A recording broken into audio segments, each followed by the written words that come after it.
தொடர்ந்து பார்த்தீங்கன்னா அதிமுக வந்து டிவிக்கு போயிட்டே இருக்காங்க.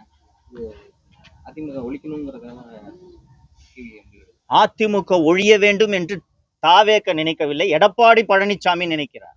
இன்னைக்கு வரலாற்றில் எப்போதும் இல்லாத அளவுக்கு திராவிட முன்னேற்ற கழகம் மிக மிக பலவீனமாக இருக்கிறது. அரசியல் அனாதை திமுக. இன்னைக்கு 2 நாட்களுக்கு முன்பு, ஒரு வாரத்திற்கு முன்பு மார்க்சிஸ்ட் கம்யூனிஸ்ட் கட்சியின் செயலாளர் தோழர் சண்முகம் திமுக கூட்டணி ஒன்று கிடையவே கிடையாதுங்க என்று சொன்னார்.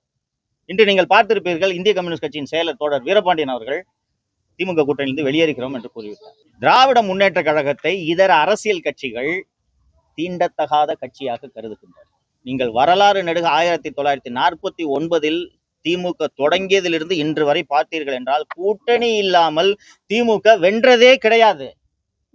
அப்படி இருக்கும்போது திராவிட முன்னேற்ற கழகம் பலவீனமாக இருக்கக்கூடிய அந்த நேரத்திலே தனது கட்சியை பலப்படுத்தி வரக்கூடிய தேர்தலில் திமுகவையும் தாவேகவையும் வீழ்த்துவதற்கு ஒரு தலைவன் வேலை செய்ய வேண்டுமா, அல்லது யார் கட்சியை விட்டு வெளியேறினாலும் எனக்கு அது குறித்து கவலை இல்லை என்று கட்சியை நடத்த வேண்டுமா?